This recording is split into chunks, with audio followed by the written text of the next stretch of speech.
let's all be kind to each other and not call each other names. It's not nice.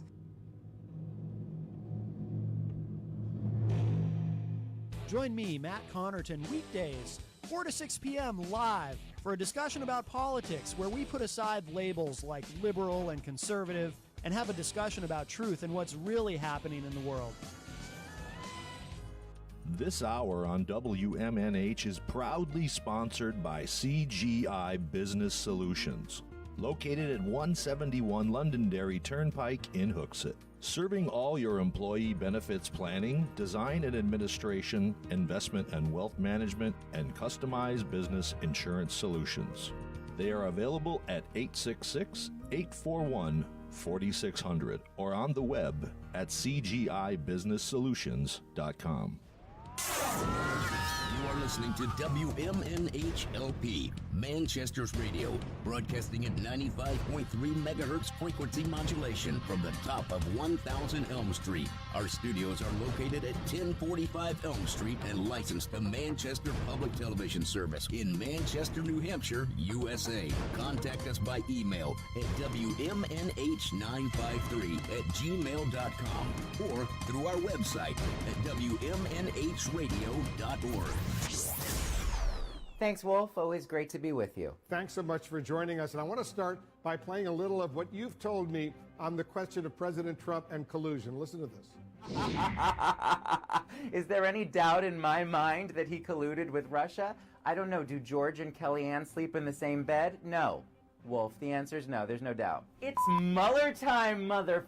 Lock him up. Lock him up. Impeach! So as you know, according to the special counsel, Robert Mueller, the investigation did not establish that members of the Trump campaign conspired or coordinated with the Russian government. Are you ready to accept that conclusion from Robert Mueller? 100%, Wolf. This is only good news for the country, and I am here today to say that I am ready to leave this behind us and move on without some big song and dance. Excuse me.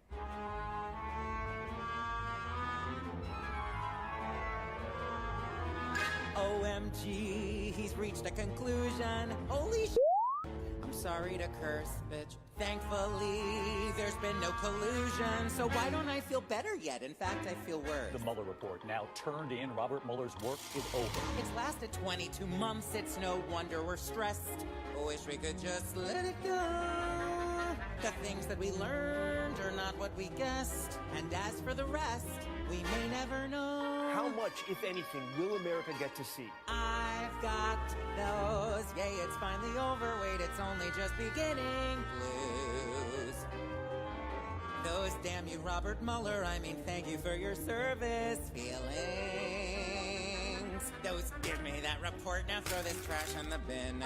Congratulations, Hannity. But wait, what'd you win? Those what about obstruction? Here comes Rudy Giuliani's feelings. Those, is it really over? Can we still indict Ivanka Blues?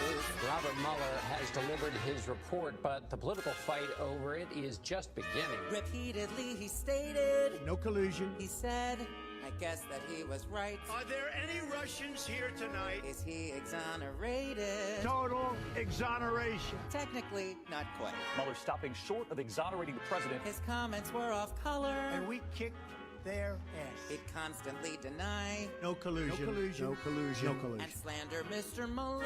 But the entire thing has been a witch hunt. Now look who's his favorite guy. He's got those maybe if I hadn't been so shady in the first place blues. Russia, if you're listening. Those LOL I told you so, oh God, that was a close one. Feelings. Those I'm so smart I knew it was a hoax and a hunt. Now I'll play the victim till I get what I want. That I should be more honest, but it's not what Daddy taught me. Feelings. Those no, I haven't read it. Time for celebrations. How is it your business what I do with foreign nations? Hope they just forget those other 12 investigations. Blues. Well, look at you with no convictions. I tell you, it's a great day to be an American. I mean, Donald Trump, Jussie Smollett, you in that pink blouse, people are getting away with murder around here.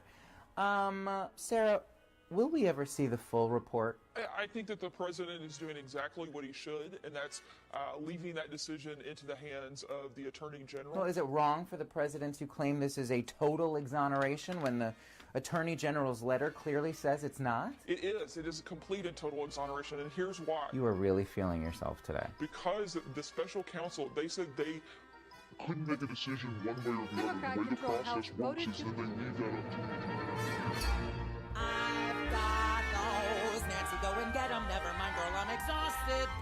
Blues. Those are what the hell is Comey doing standing in a forest? Feelings. Those bartender, we're gonna need to refill my cup. And since there's no collusion, could you make something up?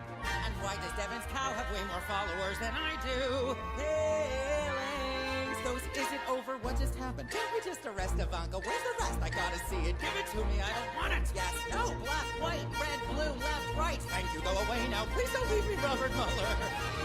Major victory for presidential investigation. No collusion. Impeach! Democrat-controlled House voted to condemn the Trump administration's decision to ban most openly transgender people from serving in the military. The non-binding resolution was approved Thursday, 238 to 138. In it, House members call the ban discriminatory and say the policy stigmatizes and devalues transgender service members' contributions to our nation's defense. It also urges the Defense Department to not reinstate the ban and instead allow qualified transgender Americans to enlist and serve. Earlier this week, the D.C. Court of Appeals ruled the final injunction blocking the ban should be lifted. The rule will go into effect on April 12th. Transgender people who are already serving will be allowed to stay on, but only if they agree to serve as the gender assigned to them at birth. Thursday's vote was mostly a symbolic one, but it may be an indication that the House will try to overturn the policy, possibly during its yearly Defense Authorization Act process. I don't like them putting chemicals in the water that turn the friggin' frogs gay. Do you understand that? Turn the friggin' frogs gay. Serious crap. Gay. Frogs, friggin' frogs. It's not funny. I'm gonna say it real slow for you. Gay. Frogs.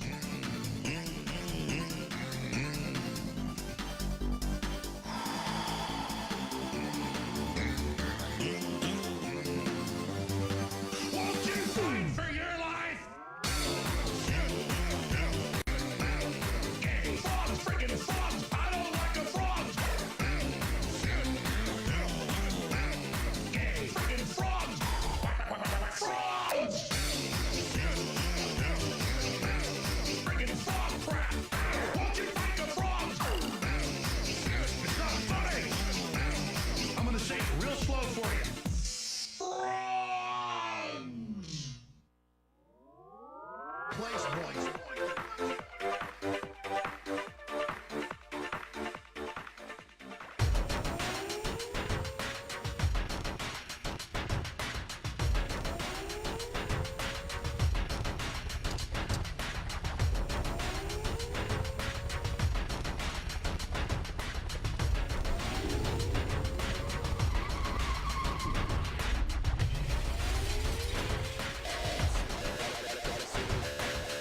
Sequence starts. 10, 9, 8, 7, 6, 5, 4,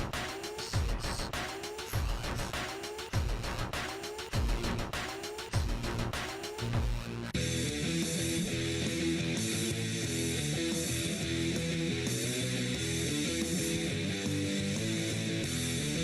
2, 1. Good afternoon, everybody. Welcome. What a beautiful spring day outside. It is time for Matt Connarton Unleashed in the afternoon.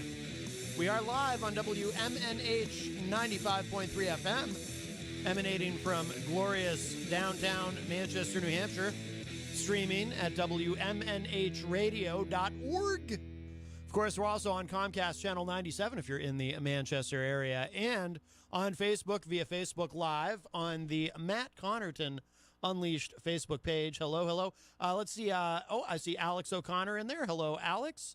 You're still welcome to come in sometime. We'll play some tunes from your band, do an interview, etc. Jenny Coffey is in there as well, of course. Chris Rose is in there. And by the way, so in the Facebook live chat also, and on the Matt Connarton Unleashed Facebook page, for those of you who are on Facebook at the moment or who will be later on, we have a brand new feature, my friends, a brand new feature. And I think we're going to do this every day, but we're going to run each individual one for 7 days at a time. What am I talking about? We have we're going to do, I know other radio shows have done this too. It's not the most original idea in the world, okay? But we're going to do a poll question. So every show, I'm going to put up a new poll question that I want listeners to please participate in the poll, vote in the poll. It is multiple choice, obviously, because it's a poll. What we're going to do with each one is I will post the poll question and I will leave it up for 7 days. So today is the very first one.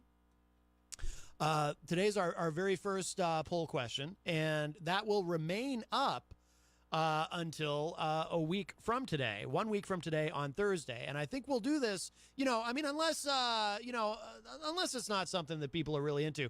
But I think it'll be a fun way to participate in the program. So today's poll question, our first poll ever here on Matt Connarton Unleashed.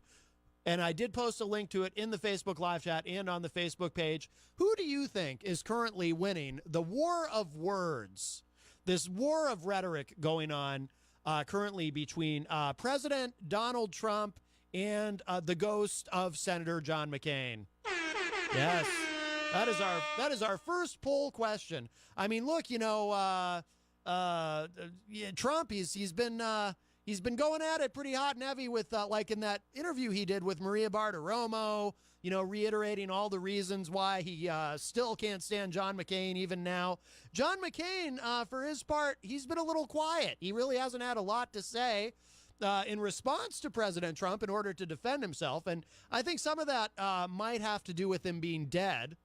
I have a clear record of bipartisanship. Yes, you do, Senator. The ghost of John McCain, of course, is alive and well. So who do you think, from your perspective? Now, I know if you're a Trump supporter, you're probably going to go with Trump, right? Because, most Trump supporters I know love and revere Donald John Trump and believe he is the greatest president in the history of the galaxy and all this.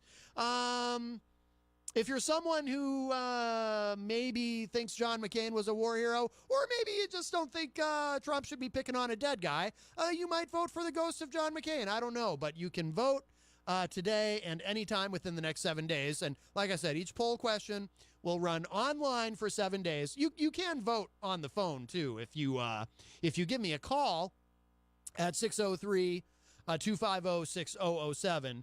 And you vote that way, we will, of course, record your vote online. So it will count toward the poll. You don't have to do it online if you'd rather just call 603-250-6007. But what we're going to do is we're going to run each one for 7 days. So every day we'll have a new poll, and the following week we will reveal the results of each day's poll. Of course, you'll be able to monitor the results for yourself online, but it'd be more fun if I announce, the results officially, even if you already know them because you took a look online, because they will be available. So that's what we're going to do. So you can vote now today in our very first Matt Connarton Unleashed poll. We already have a call. Maybe this is someone who wants to vote in our poll. Hi, welcome to Matt Connarton Unleashed. Who's this? This is Easy G. Easy G in the place to be, also known as Eric Gagnon. But Eric, this is the first time you've called and referred to yourself as Easy G. I wonder if you're feeling like a big star now, aren't you? I'm not calling to answer your question. Feeling like a big star. I'm sorry. What did you say? You're voting for Trump?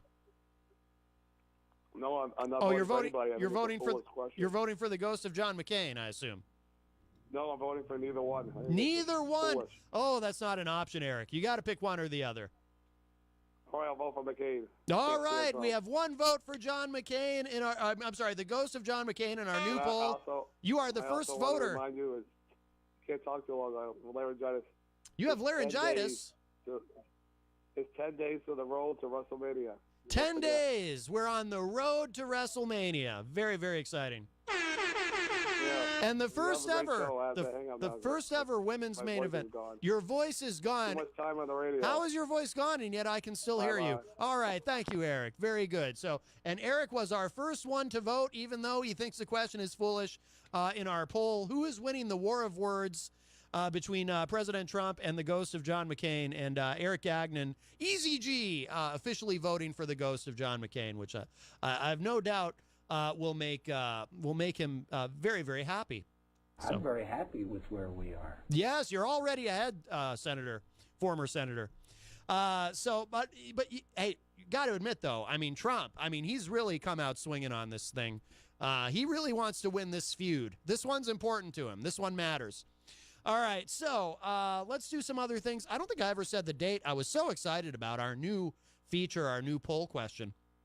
Today is, of course, March 28th, 2019, here on Matt Connarton Unleashed. And we are well into spring. It is beautiful out. I do so love this weather. I almost didn't wear a jacket, but actually I didn't wear a jacket earlier in the day. Let's see. There is, of course, much to discuss, as always. And I just saw something pop up right before. Well, do we want to do that? Oh, you know what? Let's do this. So this is from Reuters.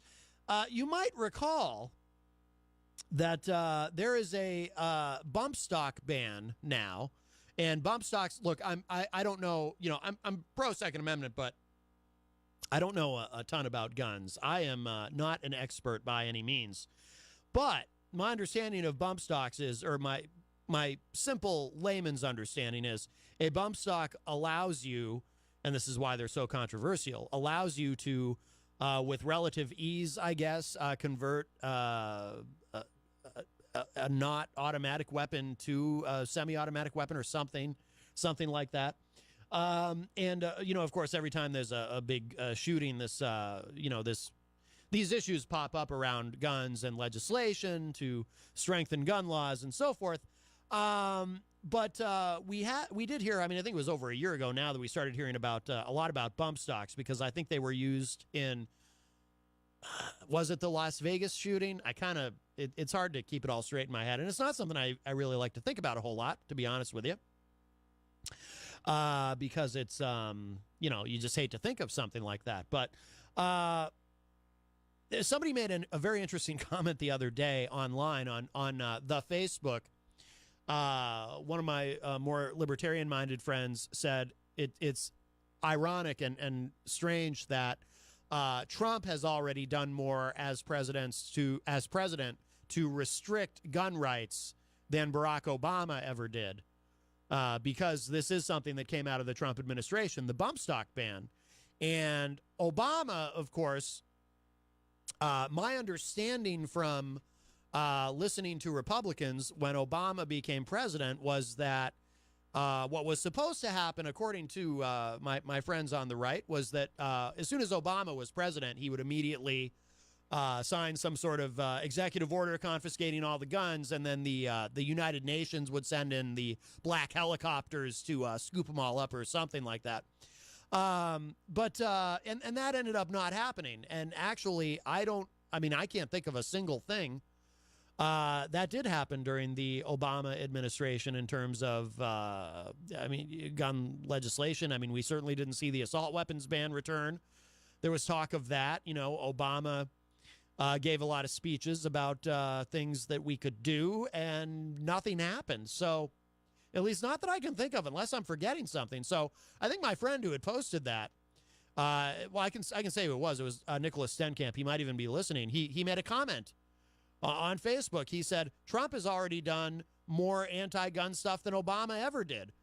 So it kind of, and by the way, this isn't something obviously that gets spoken about on Fox News or conservative talk radio, because they don't want to tell you anything that you don't want to hear if you're a big Trump guy, or they don't want to tell you anything that you don't want to hear about any Republicans. If you're if you're watching Fox, or if you're listening to Rush or Hannity or whatever, right? So this might have gone completely under the radar for a lot of you, because I remember when the news initially broke that the Trump administration was going to go ahead and do this, there wasn't a whole lot of reporting on it out there. It kind of And I don't remember what else was happening that day or that week, but it kind of went under the radar, I think, for a lot of folks. But Reuters is reporting that you can't do this, according to the Supreme Court. So this is today. U.S. Supreme Court rebuffs bid to block Trump's gun stock ban. The U.S. Supreme Court today handed President Donald Trump a victory by rejecting, for the second time in 3 days, a bid by gun rights activists to block his new ban on bump stock attachments that enable semi-automatic weapons to fire rapidly. The policy embraced by Trump in the wake of an October 2017 massacre in Las Vegas. Okay, so I had it right. It was the shooting in Las Vegas at that concert. It was in October of 2017 in Las Vegas, in which bump stocks were used, went into effect on Tuesday. So this is already in effect, technically, or it's supposed to be. The ban is a rare recent instance of gun control at the federal level in a country that has experienced a succession of mass shootings. The court, in a brief order, refused to grant a temporary stay sought by the group Gun Owners of America and others in a lawsuit filed in Michigan challenging the ban while litigation continues.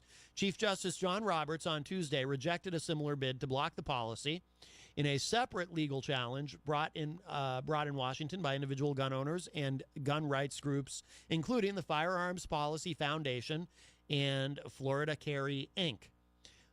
Michael Hammond, a Gun Owners of America's legislative counsel, said many owners of the estimated 500,000 bump stocks in the U.S. would refuse to turn them in despite the ban and related criminal penalties. People caught in possession of bump stocks could face up to 10 years in prison under the penalty. And by the way, that was part of the thing. I remember when this first sort of became an issue for debate is bump stocks and, what the government might do. Oh, hello to Fred Bonig from the dailyripple.org in the Facebook live chat, and Christian Cunard joins us in there as well. When this first came up, some sort of bump stock ban, I remember wondering, how does this work? I mean, regardless of how you feel about it, whether you're in favor of it, whether you oppose it, whether you're unsure, I just wondered from a practical standpoint, how would this work? Would people be required to turn them in? Can the government compel you to turn them in legally under fear of penalty of law? How does that work? We have a call. Hi, welcome to Matt Connarton Unleashed. Who's this? Your old pal Fred. Fred Bonig from the dailyripple.org. Fred, are you calling to vote in our new poll? We have this great new feature. What is the vote on? The poll, today's poll question is, who is winning the ongoing war of words? President Donald Trump or the ghost of John McCain? So far, we have one vote for the ghost. I'm for the ghost of John McCain. He's going to last a lot longer. All right, so we have now, John McCain is up 2-0. The guy can't even talk because he's dead, and but he's already handing what appears to be an early and bitter defeat to President Donald Trump. This is remarkable. I must tell you, I didn't expect it to go this way. Well, deservingly so. I didn't always agree with McCain, but the guy's dead. I mean, for God's sake. That's a great point, Fred. The only guys you can pick on are people that are dead.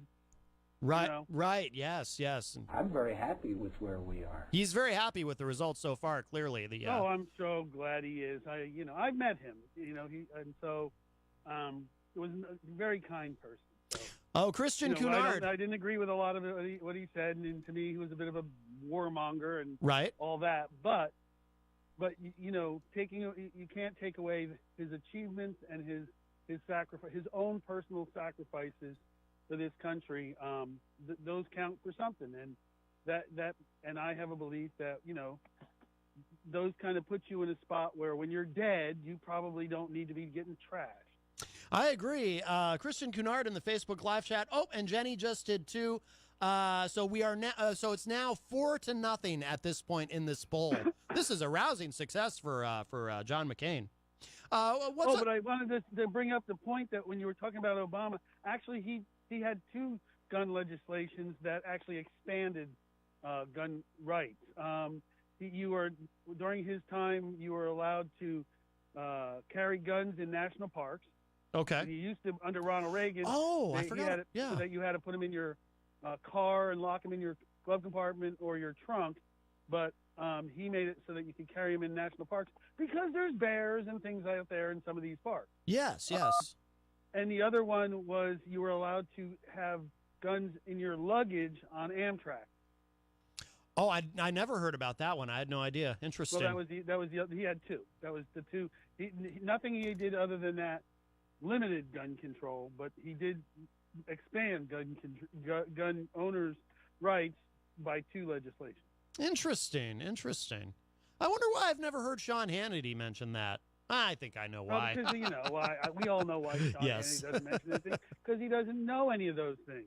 Well, or he watches Fox News. Right. Or he knows, but they're never gonna. That was something I always noticed too during the Obama presidency. There were certain things Obama did, like the things that you just mentioned, and certain other things too. I can think of that barely would get a mention on Fox. Help big business, help big bankers. Oh yeah. He was pretty much a wild, crazy capitalist, but why would we be outing that? Right. We could call him some Muslim Kenyan socialist, right? Muslim whatever. Although although to be fair, Fred, that 8 years of Sharia law was pretty rough. I mean, I don't know about you, but I know. But I always like when people talk about their fear of we're going to be Sharia law. I want to point out that we have less than 2% of our population is Muslim. Right. I mean, yeah, that's very few people. Yes. And we already have laws like that community laws. You might want to try going to Utah or Salt Lake City, right. or out and visit the Amish, yes. or Brooklyn, where the Hasidic or the people are. They have their own community, leaders that kind of live by their laws, and everybody kind of goes along with it because they're part of that group. Right. But we already do those things, That's a great point. We have Mormons that run places that and so it's not like that's something unheard of, and it's protected by the Constitution. That's a great point. Yeah, you're right. Absolutely correct. So, and the other thing the other day when I can't even remember what it was, but I didn't get to come back and explain to Mr. Doyle how wrong he was the other day. Not to pick another fight. The Martha Stewart thing. Remember, we were talking about something, and then I had to fact check him, and because he's like, Fred Bowden, he doesn't ever get his facts right. And he's like, no, actually, I got them all right. But I can't quite remember what it was. But I did post it on the Facebook. It was Martha Stewart. Whenever he was. Martha Stewart, yes, she did not. They dropped the charges for all the financial charges. She went for conspiracy because she was lying as part of the cover-up. Right, it right. Was all she went to prison for the cover-up and lying. Right. She did not go to jail for they had dropped those charges. Yes. I just wanted to point that out as he normally wants to show me up. It's like, it's not a problem. I don't mind being showed up. I'm your most humbled host. Yes, but, yes. You better bring your A game if you're going to do it. Right, exactly. Well, you're a journalist. You do this professionally. You have the Daily Ripple and so forth, and so and I'm a professional troll. So I do try to have my facts right. Yeah, of course. Yeah.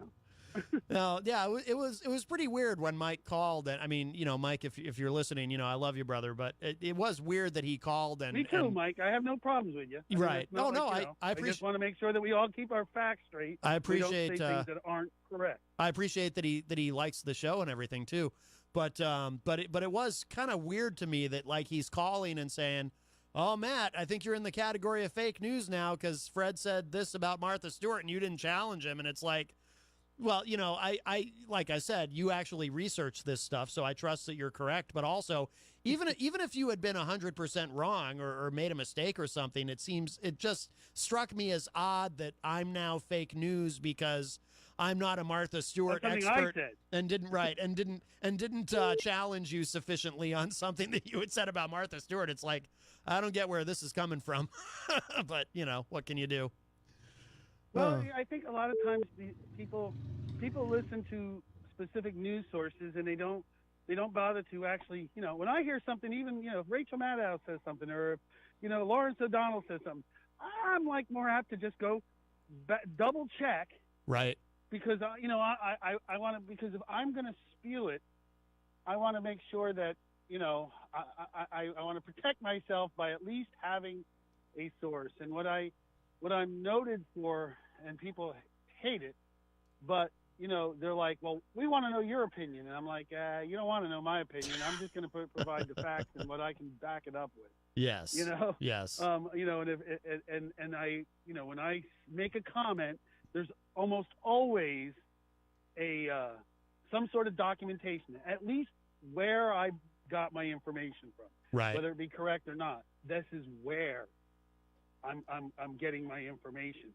Right, right. Before you spew it, you always review it. You like that? I just came up with that just now as you were talking. Yes. Yeah. I like that. Yeah. Before you spew, make sure you review. Oh, that's even better. Yes, you refined it a little bit. Shorten it up a little, you know? Yes. Economy of language is important. That's excellent. Yes, I love it. That looked great Especially if you got to kill 3 hours. You know? Look great on a T-shirt. So I just wanted to call in and say hi and poke Mike Doyle in the eye once. But other than that, that was all he wanted. All right, Fred Bonig. Thank you so much for the call, my friend. Talk to you later, Bob. All right, take care. Bye-bye. All right, and that opens up a line for you, 603-250-6007, 603-250-6007. I had forgotten about that. That's interesting what Fred reminded me of and pointed out, and what a lot of people probably don't realize. Obama did do two things, actually, to expand gun rights. One of them, allowing you to carry a gun in national parks because, there are bears and tigers, or I don't know if there's tigers, but but you know what I'm saying. I did not know about the Amtrak thing, allowing you to take a gun, I guess, put a gun in your luggage, at least on Amtrak. That I was not aware of at all. So that was interesting. Let's see. So there's a little bit more. We'll move on from this. I did drop a link to the article in the Facebook live chat if you'd like to peruse it, from Reuters. U.S. Supreme Court rebuffs bid to block Trump's gun bum stock ban. So apparently the ban is in effect, apparently, because that went into effect 2 days ago, and the Supreme Court is not blocking it. So there you go. Fred just dropped something into the Facebook live chat. Let me see. Oh, okay. Yeah, this is great for reference. List of Obama gun control measures.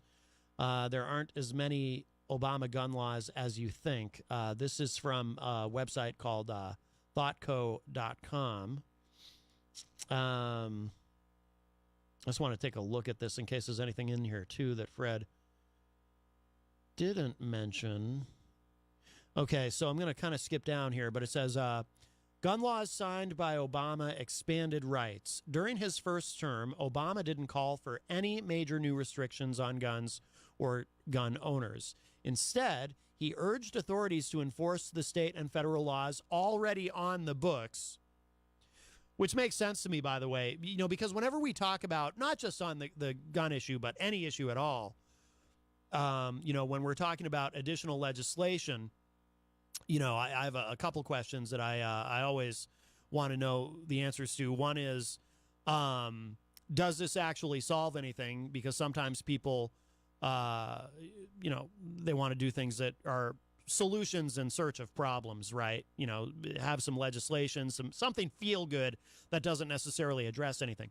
But the other question I always have is there already a law or laws that do the very thing that you're trying to make this new law to do? And if so, why are we not simply enforcing the existing laws? Why do we have to have redundant laws if we're not even going to enforce the existing law to begin with? I mean, what, are we making laws that say you have to enforce these other laws? I mean, it's, you know, so these are questions that I always have, and these questions, of course, come up whenever we're talking about new gun laws and or restrictions, whatever it may be. So it says here, in fact, Obama signed only 2 major laws that address how guns are carried in America, and both actually expand the rights of gun owners.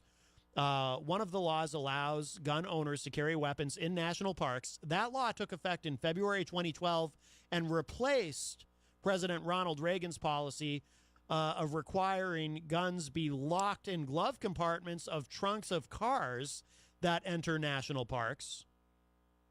Well, that's interesting. So is Obama then, in theory, actually more pro-Second Amendment than Ronald Wilson Reagan, the patron saint of conservatism? I don't know what Reagan's overall record was on Second Amendment. But and then another gun law signed by Obama allows Amtrak passengers to carry guns in checked baggage, a move that reversed a measure put in place after the terrorist attacks of September 11th. Okay, and there's more to this article if you want to check it out. Like I said, Fred put a link to it in the Facebook live chat. But that's very interesting. Like I said, too, like I was saying, during the Obama presidency, you know, a lot of folks in conservative talk radio and on Fox News, you know, there were other things about Obama that, you know, conservatives probably would have liked and appreciated, but they weren't going to tell you about it. You know, he expanded drone strikes. Let's see, he talked about, at the very beginning of his presidency, prosecuting the bankers who, you know, caused the financial crash through doing some illegal things. I mean, that's a little bit of a simplification, but he did say, yeah, we'll get to it. We're not going to do it right away, but we'll get to it. First, we got to fix everything. And then, of course, none of that happened, right? Because, well, guess who financed his campaign? You know, his campaign was largely financed by Wall Street and the banks and so forth. So that one's not hard to figure out. Also, too, when it came to I almost said OPP. Yeah, you know me. No, when it came to TPP, the Trans-Pacific Partnership, that was almost entirely Barack Obama and the entire Republican Party versus almost the entire Democratic Party. Democrats opposed TPP. Republicans were in favor of it, and President Obama was also in favor of it. That was like one issue where he was totally with the Republicans. But of course, you know, guys like Hannity and Rush, you know, they weren't going to talk about that because they're, you know, because if you're a listener, if you're a part of that audience, they didn't want to tell you anything about Obama that might make you go, oh yeah, I agree with him on that. Oh yeah, and I agree with him on this other thing. Oh yeah, and I like this. Gee, maybe he isn't a Kenyan-born Muslim terrorist after all. Hello to John Midas Manning, also known as DJ Midas, host of Late Night Delight. He's in the Facebook live chat. Hi, welcome to Matt Connarton Unleashed. Who's this? I think it's Ridley.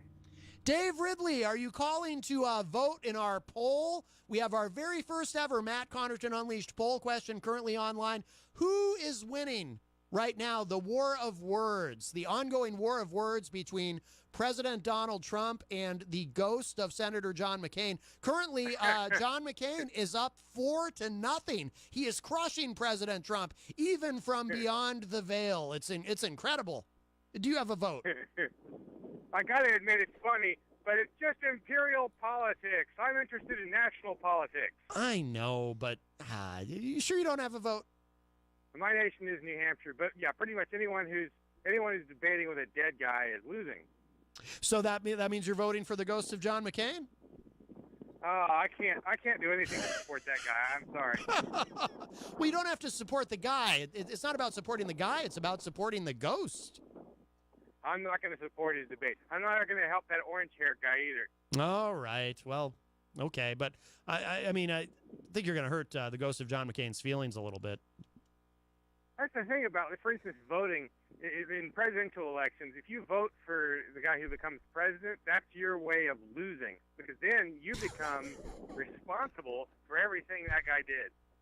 Well, that's a very interesting comment that you said there, Dave Ridley, because I always say that if we were a truly politically healthy society, the first people to be critical of someone who they supported for office would be the very people who supported that person. In other words, if you vote for somebody, you should be the first to criticize that person you voted for if you see them screwing up or doing something that you don't approve of. But instead, because we have this tribal sort of almost sports team approach to politics in this country where it's all us versus them, red versus blue, right versus left, everybody wants to protect their own team and always only criticize the other side. I say if you voted for Trump, you should be the first to want to criticize him when you see him doing something that you don't like. Just like, if you voted for Obama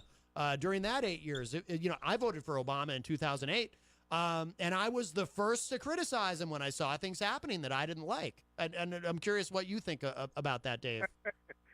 You voted for Obama and you're admitting it? Yes. I know, right? Isn't that bizarre? Jenny joins us as well. Well, I don't want to come on because Ridley called it. Yes. I don't want to focus on that too much because it's the past. But no, there are some things about the Barack Obama presidency that I liked. And things about him that I liked, and but you're never going to please me, right? Like there's never going to be anybody from any party that I'm going to be 100%. I mean, look, I voted for Gary Johnson in 2012 and in 2016, but I'm not going to pretend the guy didn't let me down multiple times just in terms of I get to kind of feel how he good here. Conducted himself. I didn't vote for Obama or Trump, so I feel very good. Right. Well, no, yeah, I didn't vote for Trump, certainly. Yeah, well, okay. It's not a question of whether they're pleasing you or not. It's a question of whether they're stealing from you or not, and whether they're stealing more than the last guy. Well, this is true. That's a good insight. Yes. But what do you think about what I was saying, though, Dave? Because I was kind of jumping off your comment there about if you voted for someone and you support them, you should be unless they're doing everything right, which nobody does, you should be the first to step up and say, hey, I don't like this, not the last. No, I don't really agree with that. I think the metric should be whether they're aggressive or not. By that I mean whether they're committing acts of aggression or not, and whether they're doing it on a greater scale than the guy before them. So you can look at someone like Clinton, and you can say, all right, well, he had a Republican Congress, and ultimately the rate of spending didn't really even go up while he was president. Basically, it was almost flat. Oh, he was. Say, well, whatever the reasons, while he was president, things were better than they were under somebody like Bush, who was raising spending. What was it? About 5%. Per year, I think. Yeah, Bill Clinton was really. I've had Greg Moore from Americans for Prosperity on the show, and he acknowledged. He said it himself. Bill Clinton was actually the last fiscally conservative president that we had. Well, it's really Clinton wasn't fiscally conservative. Gridlock was fiscally conservative. See, I gotta kind of agree. I gotta agree with Ridley there. I the only reason he gets to carry that mantle is because he was dealing with Republicans that wouldn't go along to play along. So a lot of the special interest bills that would have been larger spending bills went down. Okay. I'm agreeing with you. Can I tell you about the State House news I was calling in for? The what? State House news? Yeah, I have some State House news. State House news. State House news. This would be considered pretty minor, in union leader terms, but in the libertarian circle, it's getting quite a bit of excitement. We can pump it up, Dave, and make it even more exciting. Before you start here, I have a way to do that. Oh no! State House news. I'm gonna have to ask Peter to break that thing. Yeah. I've got my own mini show now. Go for it. There you go. Yes. We'll make this a segment, your new State House news segment. I like that idea. When you hear the air horn, you know it's time for State House news. It's Ridley time. I like it. It's Ridley time. Yeah. I like it. You should do this more often. Yes, Seriously. yes. I want you to do this more often. I would love it. Oh, okay. Well, there you go. All right, Dave. What you got? Give us your State House news. So, Carla Garrick, the former state Senate candidate, is reporting that, I guess now, 6 New Hampshire, I guess state house politicians. I don't know if they're all reps. Maybe there's a senator in there, but I think they're state reps. 6 of them have now invoked the infamous social media meme, taxation is theft. Oh, yes. So apparently, these are all invocations that have occurred at the State House, from what I understand. We're not talking about their social media posts, but I could be wrong. I think it's all at the State House. Honestly, that's what's getting the most attention right now, is that there are 6 reps talking about taxation being theft on a meme. Well, it was the most exciting thing I saw on my Facebook feed today. Well, here. Really? Well, you know what? No. Here, we can make it more exciting. Oh, no! You had to go and entice him. There you go. Yes, I was enticed. You know what? I'll tell you, Ridley, I know what bothers me at the State House that happened recently, and I'd love to see getting national attention because I know it's happening elsewhere. And that's here in the state of New Hampshire, there is a bill to allow cannabis patients to be able to grow their own plants, a very minimal amount, at home to save themselves money, because most of the patients, of course, have extraordinary expenses to go along with the ailments that they have. And one of the dispensaries, Sanctuary Dispensary, actually hired a lobbyist to go in there and fight against the bill, because they think patients should have to stand up to the same standards they do on growing things, and they don't want the competition, which, really, correct me if I'm wrong, but from what I'm hearing in circles, and you tell me about libertarian circles, patients are paying through the nose at these dispensaries compared to what it's like in a legalized state. Absolutely. Yeah, that's why, if you think about it, decriminalization is so much more important, and maybe better even, than legalization. The legalization is just the taxing and regulating of something. The thing, no, I kind of disagree with you there, because I've noticed with legalization has changed the price structure and has made cannabis more affordable to the average patient. In fact, in a lot of cases, they can spend less money on cannabis products to take care of themselves than on prescription drugs. And these days, it seems to be taking the place of a lot of opioids and narcotics as well. Yeah, that's the glory of marijuana, is the ability. The more liberal the marijuana laws are, the less we're going to have an opioid crisis. I think it works exactly the opposite of what those authoritarians will tell you. Right. I agree. And this is a national fight that's going on. We here in the state of New Hampshire are only a decrim state. We do have a medical cannabis law, but it is extraordinarily stringent. And there are only 4 dispensaries, potentially going to be 5 in the entire state, that get to hold a stranglehold on patients, unless patients go to Maine or Massachusetts and get a medical license there and have to go through all of that rigmarole to get their medication. And here we have a dispensary hiring a lawyer and a lobbyist to go up there and try and squash the idea of allowing patients to be able to take care of themselves. Yeah, I've confronted some of those people on camera, some of those lobbyers. Good. I called them, I guess the one I confronted was in the medical industry, and I told her she was a traitor to her patients. Good for you. Good for you. Absolutely. Good for you. I agree with you. Yeah. I agree with you. Absolutely. The ghost of John McCain agrees, too. See, that's why I voted for him. I thought that was John Hopwood. No. Oh, no! No. No, that's the ghost of John McCain. I did see John Hopwood outside the door, but he never came in. He was scratching at it like a cat. I hope it wasn't the ghost of John Hopwood. I hope something didn't happen to him. That was kind of weird. I don't know. It was really weird. Senator McCain did a fantastic John Hopwood imitation. Yes. Absolutely. Yes. Ridley, how come you never come in studio? Yeah, you should come in sometime, Dave. Oh, yeah, I've met John a couple times. But, I would enjoy coming in the studio again sometime. Oh, why don't you come on, pop on in? Love to have you. We're here weekdays, 4 to 6 p.m. Well, he's here weekdays, 4 to 6 p.m. I'm here when I feel like it. Yes. Yes, indeed. That sounds wrong. I'm here when I can be. It's not feel like it necessarily. Right. Yes. Well, thanks for being there, Jen, and you sure sound good. Thank you. And I miss you, hon. Love to hear from you. Yeah, I miss you, Tom. I haven't probably seen you in person for 7 years. I know. I've had a lot of things coming up recently. It's almost like waking up from a nightmare and finding out a lot of different things. But I totally miss you, totally miss you guys, and miss all the fun that we all used to have. We did a lot of good work together. Yeah, and the good work, most of it lies ahead. True enough. Absolutely. A lot of good people out there doing hard work. Absolutely. You got to be a wise guy on everything. You just got your finger sitting on that button, don't you? Dave and I are sitting, Ridley and I are sitting here having a serious conversation, and you're sitting there button happy. The studio. You are button happy. It's not me. The studio is clearly haunted. Those kind of remarks are very hurtful. See? You've upset the ghost of John McCain. What are you going to do with you?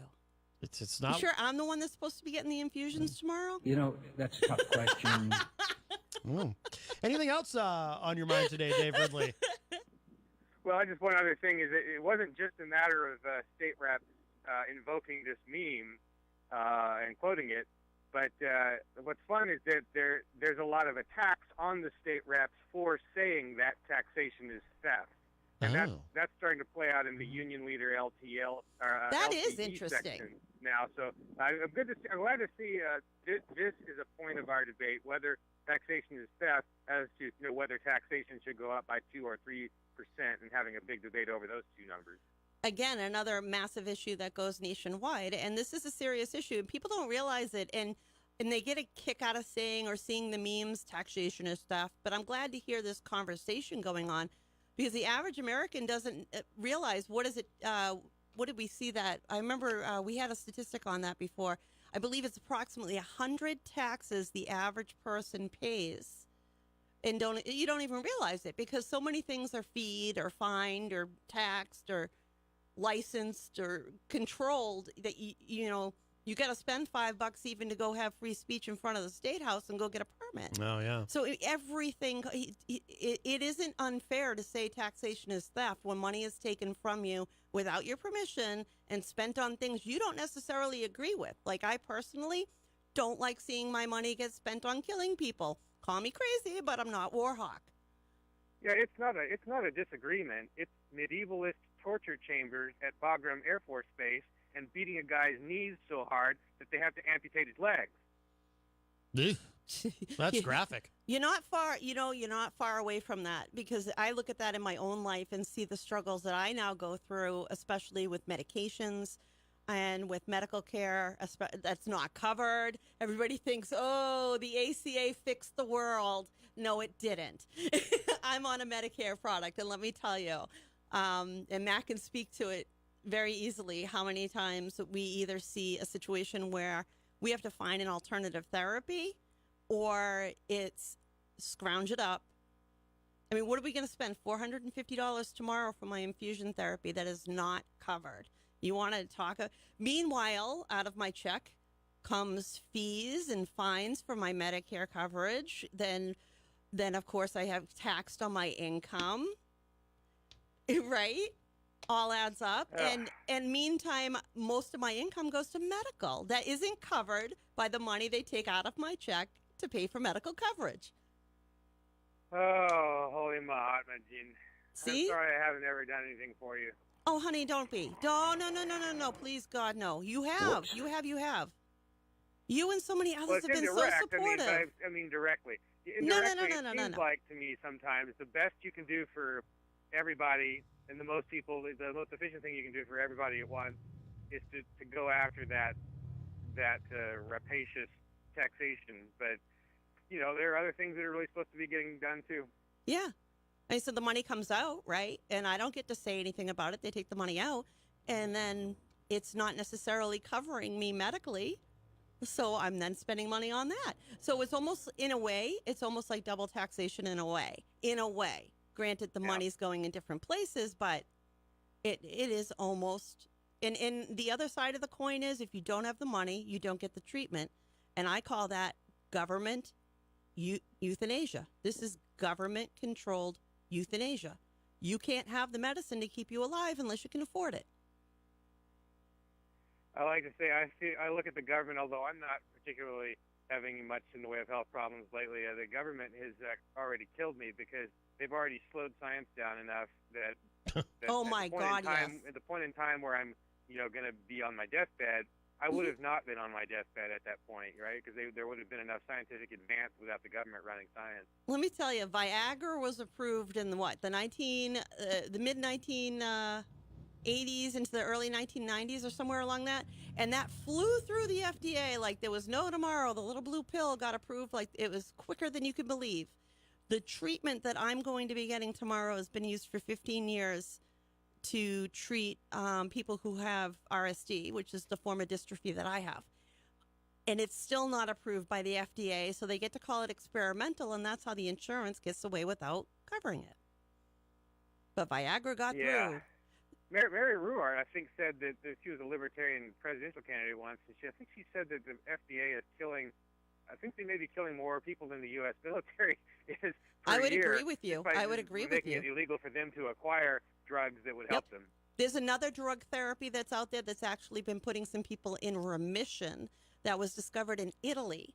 Here, it is in stage 3 clinical human trials. It's only being trialed on type 1 patients. I'm a type 2 patient. And it's still in that they call it the FDA fast track, but we're still in clinical trials here. And it's been being used in Italy successfully, that people from the United States, if they can afford it, they fly over there and they're there for a couple of weeks to get the treatment, and then they fly home and hope it works. You have to have the government's permission to fly there, too. This is right. That's right. And you got to pay the government a passport. I don't have that. They won't let me fly because I'm a tax resistor. You got to pay. You got to get that you got to get that passport. You might have to get a visa. You can't wait. You can't get a passport? I don't think so. I'm not going to try because that would involve sending them more money. But the last time I got one, I was no problem. But because I'm a tax resistor, I don't pay the federal income tax. I would probably be denied a passport. Okay. Interesting. But what? Like I say, you have to choose between either funding the torture, or and on the one hand, and not traveling outside the country on the other hand. Does it make sense? Yes, it does.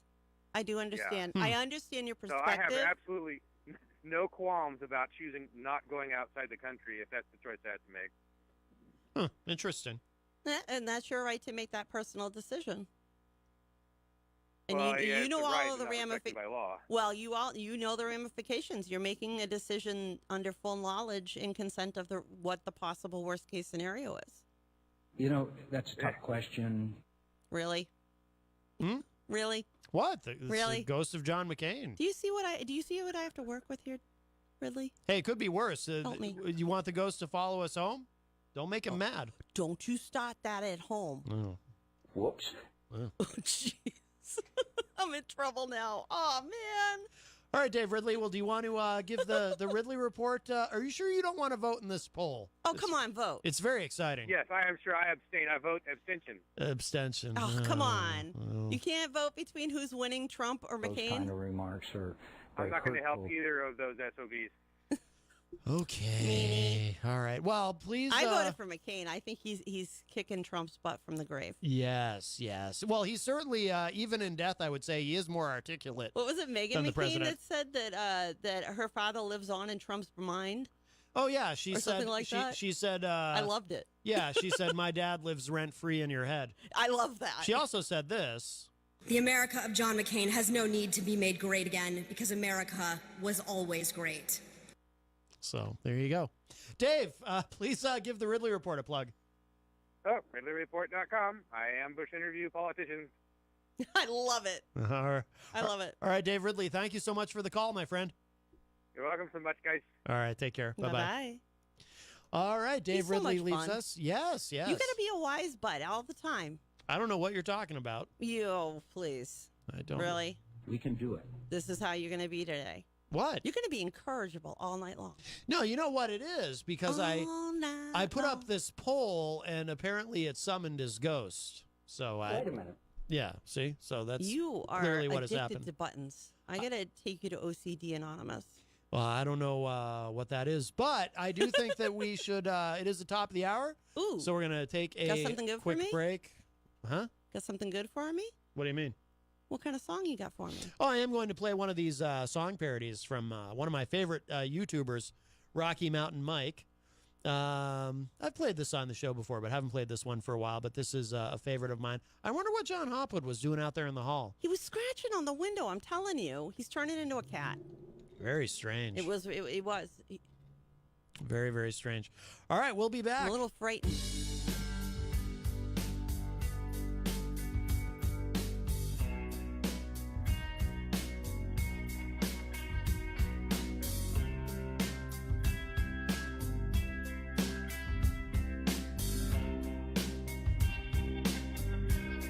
Escalator from the top floor.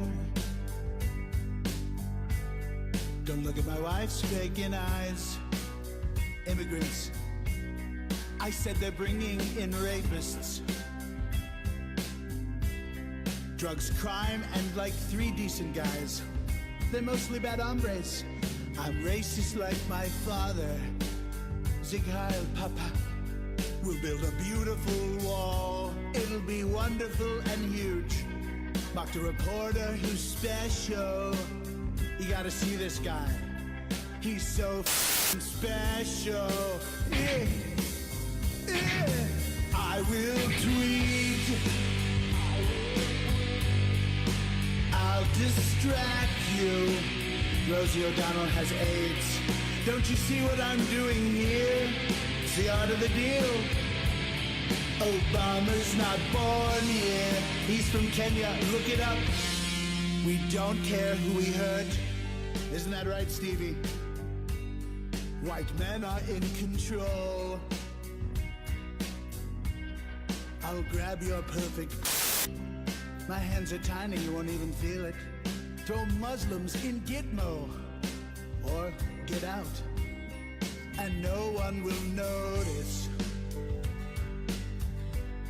As long as you're black or brown. Dark skin makes you worthless. I'm white, so I'm special.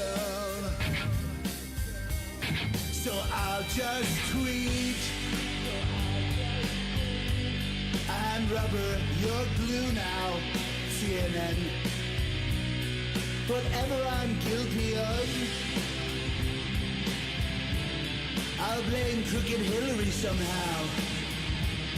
Oh, Ines, I'm golfing again. Gotta love Mar-a-Lago. I just keep on lying. I let my mouth run and run.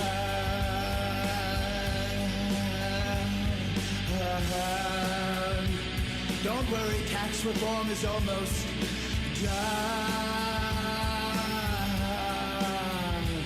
Oh, I'm out of breath. That really drained the old swamp. Forget the EPA. Nuclear winter will cool us down. You snowflakes aren't special. Russia won me the election. Shh, don't tell the FBI. So I will tweet. While I'm on the crapper. It's gold, it's very nice. I'm petty, vain, and weak. I don't belong here. Who knew this was so hard? No, I don't belong here.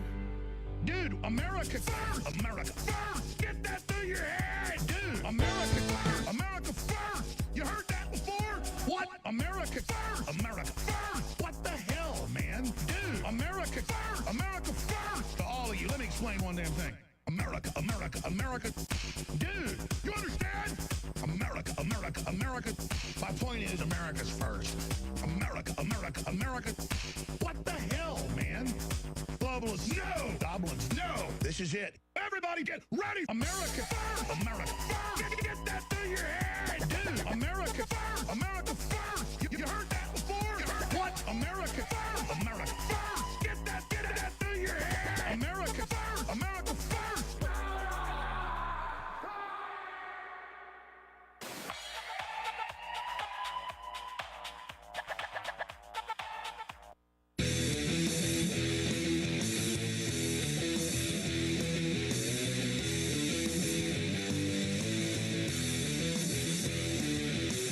Welcome back, everybody. It's hour number 2. Matt Connarton, Unleashed in the afternoon. We're live on WMNH 95.3 FM in downtown Manchester, New Hampshire, and on Comcast 97. Of course, you can stream us from anywhere in the world at WMNHradio.org and on Facebook via Facebook Live. Sound like you're choking. On the Matt Connarton Unleashed Facebook page. That's how you're supposed to say it. No, you sound like you're choking. Everyone says it wrong. No. It's org. It's not. How it's pronounced. You sound like you're trying to huckalooey or something. I'm a stickler for pronouncing things correctly. Hey, I got some good news. Yes. Fresh off the presses, the American Knife and Tool Institute is reporting that the state of Montana is going to be joining the state of New Hampshire and many other states by legalizing automatic knives. Governor Bullock is preparing to sign HB 155 as we speak. Congratulations to the state of Montana. Great work, American Knife and Tool Institute. Oh. As you know, I am a knife fanatic or enthusiast. I was going to say, you might not want to say you're a knife fanatic. I'm an enthusiast. Yes. I can. You and that button. I am going to get that button. Give that an air horn, We can do it. Oh, gosh. So there you go. That's very exciting. You know, some of the best people I work with in the knife industry are women. Really? I can see why. Well, that's very sexist. Why Yes, are you it being was. sexist? Well, You and the button. well, that's I want to give you this piece of advice. it's the ghost of John McCain. That reminds me, we have our poll, our first ever poll I know. question. Who's winning? On Matt Connarton Unleashed. McCain is up 4-0. Who is winning the ongoing war of words between President Donald John Trump and, of course, the late Senator, the ghost of John McCain? And the votes in so far, 4-0. In favor of the ghost of John McCain. He's really taken it to Trump. It's quite remarkable. Of course, 603-250-6007 is the number to call. 603-250-6007. Stefan Philbrook is in the Facebook live chat. Let's see. Stefan says, more air horn. Oh, really? Apparently. You're going to encourage that? That's well, I don't like you anymore. There you go. There's some air horn, All right. Very good. Peter, please put something else on the board. He also enjoyed the Gay Frog song, apparently, by the great Alex Jones. Chuck Colansis joins us in the Facebook live chat. I think this is the first time I've seen Chuck in there. Chuck is the owner of, I hope I'm getting this right, the owner of Panucci's, I believe. Ah, cool. I hope I have the right place. Chuck, That's awesome. Chuck, tell me if I have the right place, because I think I've heard Chuck on the morning show. There's a lot of really great places around that play music. I mean, we got to see a couple today. Stephen Philbrook says, absolutely go JM for John McCain. So, I'm going to take that as a vote. That's another vote for John McCain. McCain, the ghost of John McCain, now up 5-0 in our you have poll. a lot of intelligent listeners. Yes. That's what it is. You have intelligent listeners. Yes. Very, very exciting. Yeah. I can't believe how far he is ahead of Trump on this. I do. I believe it. Obviously. He wants to win. Oh, yeah. Steph, going to kick butt, take names. Yeah, Stefan really enjoying the air horn. Let's see. Ben Dion, host of the Weekly Dion, joins us. Of course, Ben and his father, Daryl Dion, they'll be coming up at 6 p.m. right here on WMNH with the Weekly Dion. Dr. Jeff Cassell, also in the Facebook live chat. Christian Cunard says, hi, Jenny and Matt. Hello. Hello, hello. She's out in Ohio. In Ohio, yes. Ohio. Oh. You know, that's an interesting statement, isn't it? Yes, it certainly is. Ghost of John McCain. No, that's Idaho's potatoes. Idaho is. What's Ohio's? I don't know. Really? I don't know what they are. Very flat there. I know that. I've been through Ohio on a number of occasions. Kansas was the flattest state I think I was ever in. Yeah, Kansas is known for being very flat. Yes. It really throws you when you're on the road. So speaking of war of words, there's an ongoing war of words between. Now, this is someone Trump is currently battling with who's actually alive. This is from lawandcrime.com. He does have a way of starting with dead people, doesn't he? Yes. This is not the first time. Oh, Christian says, we have some hills and baby mountains. There you go. They have baby mountains. Wow. Oh, okay. So, George. And their hills, okay. George Conway, whom, of course, Trump likes to refer to as Mr. Kellyanne Conway. Stefan says, I really enjoyed listening to Jenny talk about the struggles with our current blanked-up healthcare system. Yeah, unfortunately, I'll be bringing you a lot more of that information because now That requires a cool hand at the tiller. Oh, heck no, it doesn't. It requires a fiery pokey stick when you have to fight with these people. Oh, my goodness. Well, it's all about the future. That's right. That's right. I'll agree. The ghost of John McCain, very verbose. So George Conway, of course, I'm fascinated by this because we were talking while the song was playing because you're not really familiar with George Conway. He's a former DOJ attorney. He was offered a job as White House counsel in the Trump administration, turned it down because, as he said in an interview, he didn't want to get too close to that particular dumpster fire, his exact words. But his wife, of course, is Kellyanne Conway. So it's very fascinating to me. What must the dynamic be like, the conversations at night in their home? But this isn't this isn't like James Carville and Mary Madeline, where you've got, James Carville, of course, the Democratic political strategist who helped Bill Clinton win. And, of course, Mary Madeline, the Republican strategist who, was she a part of McCain's campaign at one point? Anyway, they kind of parlayed that into a thing, they're doing joint television appearances and whatnot where they would argue and bicker, and very, very exciting. But this is far different, and it's, Trump for a long time seemed to be kind of restraining himself a little bit in terms of not wanting to directly attack George Conway, probably because one of his own closest advisors is George Conway's wife, Kellyanne Conway, so gets a little awkward. But Trump has taken the gloves off and has called George Conway a terrible husband, or what was the term that he used, a disaster or a nightmare of a husband to Kellyanne, or, it's gotten a bit personal. Now, there is also speculation. Remember the anonymous op-ed that everyone's kind of forgotten about. We never did find out, although I still think it was Dan Coates. But there's some speculation that it was actually Kellyanne Conway who wrote the anonymous op-ed talking about I'm part of the resistance and, we're just doing this quietly. Oh, come on. Well, part of the theory... It's so weird, though. I mean, can you imagine what's dinner like? I know. That's what makes it so interesting. But part of the theory of that... The cat walked in. Is that, yes, part of the theory of that is that it's actually Kellyanne Conway speaking to the public through her husband about Trump, questioning his mental state. While working for him and...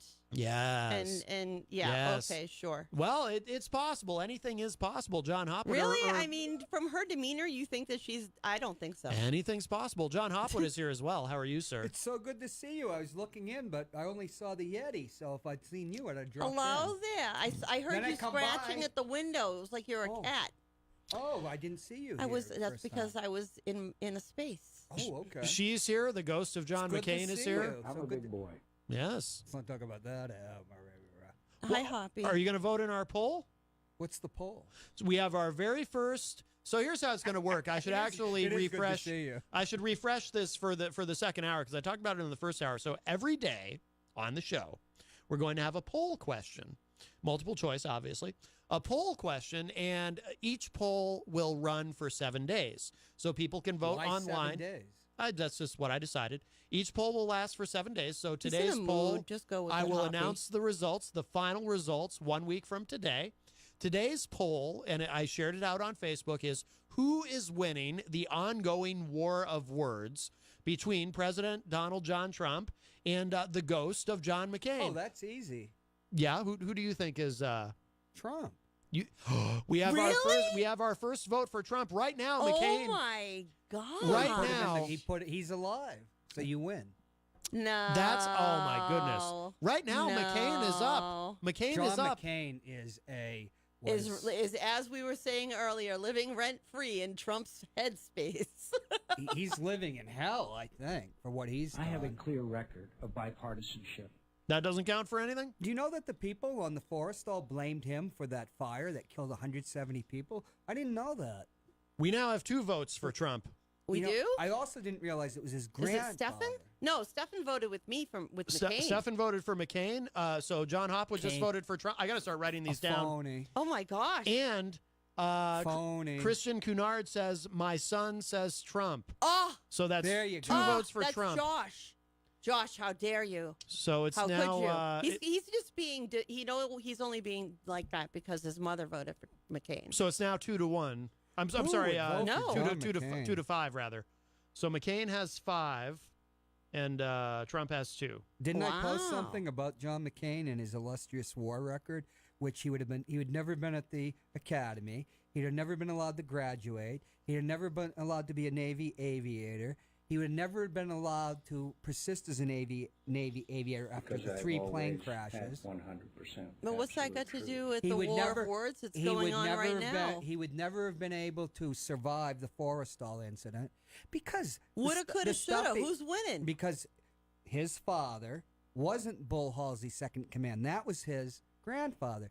His father was a 4-star admiral who was in charge of all the naval forces in that part of the Pacific. So he covered up for little Johnny all the time. I mean, the guy would have been washed out at any time. So if you're talking about daddy's boys, because, what was Donald Trump's father's name? It was Drumpf. Fred. Oh, his last name? Yeah, Drumpf. Fred?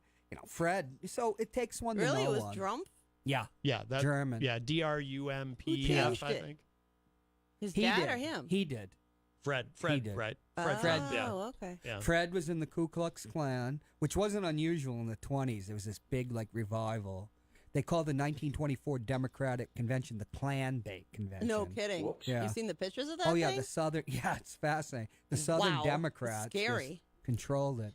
And then they were American Firsters, the German-American Bund. I don't know if Trump's father actually was a member But of how it, can you think that he's winning the war of words that's going on right now between Because the of the- McCain family, basically, and anybody Well, and Trump? we're talking about the Cognazetti. We all know that John McCain was a big phony, and he does too. So, Oh, my goodness. It's Wow. the inside. It's what we call inside baseball. Surprised to hear this. he has Hey, some- I'll take McCain over Donald Trump he, any he day. has something to say. But what fun is it to Very hurtful. Oh. Those remarks are very hurtful. Hey, I interviewed him twice. I actually liked him. You've upset the. Oh yeah, we can He's tell. upset the ghost. you were a real big fan. We're fans. I know. Well, he stabbed John Huntsman in the back. Oh, Huntsman went out of his way to endorse McCain and help him during the 2008 primary. And then I never heard about the stabbing. Huntsman, he modeled his campaign after McCain's, and McCain was supposed to support him. And Johnny just didn't do it. Why didn't Huntsman defend himself? Because he's Mormon and they're nonviolent. Like if someone came at me with a knife, I'd be like, "Whoa, I'd do some jujitsu or something." Huntsman was a lot of fun, and so were his daughters. He married outside of the faith, which broke his mother's heart. But I met his father, who was a billionaire. Stefan says he had his part. He's a Mormon. He has his party at the the Black Brimmer? We're all drinking. He was a lapsed Mormon. He's like a Catholic, like all the Catholics in my life. Stefan says, "Is that my friend Hoppy? Hoppy and I have a bro date." Oh, that's right. We're going to go see one of the greatest movies ever made. Well, no. Debbie Does Dallas? No. That's obscene. That is. How dare you? Let's not get into that. I know more about Debbie Does Dallas. Come on there. I mean, Matt, he's going out on a bro date. Oh, my. I mean, what else is he going to go do? Ben-Hur, 1959, is being re-released. And Stefan mentioned it. And it's a great movie. It's only if you use a really strict scale, it's like a 3-star movie rather than 4-star, which, But it's still a great movie made by William Wyler, one of the greatest Hollywood directors. And just such magnificent craftsmanship. And everything's practical. So when they're in that stadium, which is built to scale, and they're doing the chariot race, that's Yakima Canutt, who is a Native American. He used to double for John Wayne. He's the most famous stuntman in history. He actually won an Oscar in '66 for his work. And, they're cutting between Charlton Heston and him. And so when it breaks, those are real people. There's no CGI. And then Stefan told me they're going to re-release, I'd say, one of the top 3 movies ever made, Lawrence of Arabia. The ultimate political film. What a beautiful movie that is. Bill Muckler is in the Facebook live chat, says, good afternoon, Matt. And Tony Petrello is in the Facebook live chat and is requesting more cowbell. Oh, another one. A real cowbell. What do you have? Oh, he's got cowbell now. That's cool. I kind of like the cowbell better than the air horn. Do you really? Yeah, you got to get rid of the air horn. I like the cowbell better. You're not a sports fan. What does that have to do with the What air do you horn? mean? Cows, you know, I before. like sports. It has nothing to do with anything. But it's her. It's him, the Yeti. What do you mean it's her? It's him. Well, I'm remembering the time with the cows out in Bedford. You don't even know if it's a boy or a girl over here. How do you know it's not the well, ghost we didn't of... know. We didn't know about the cows Better until drop afterwards. your pants down, Maddie. How do you know? Poppy's trying to figure it out. How do you know it's not the ghost of John McCain doing the air horn? Yeah. I Don't have an know. answer for that one, do you, smart guy? Why would John McCain? Oh, you are awful. They would do bells because he's in the Navy. Oh. Hey, What's 8 bells mean? I don't know what. I know. I wasn't in the Navy. Oh, well. My dad was in the Navy, but he never told me. Ask your father what the bells. They tell time by bells. I try not to talk to him. He's a big Trump guy now. So what? I'm kidding. Well, I mean, I'm not kidding. He's a big Trump guy now. My father, before he died, the Democrats had won back the House. He was so happy. And then he died, so he didn't have to go through all the other heartbreak. So he died happy. That's great. Well, he didn't die happy, but Oh, well. that was a happy. That was like the last happy moment he had. He died a couple months later. Oh, okay. Not very happily. So I want to go he was through a this. long-term Democrat back to FDR when he was a kid. This is a short thing, but I'm just so fascinated by the dynamic here with the Conways. So law and crime. Are you attacking me for my lack of stature? It's very hurtful. You mean your lack of height?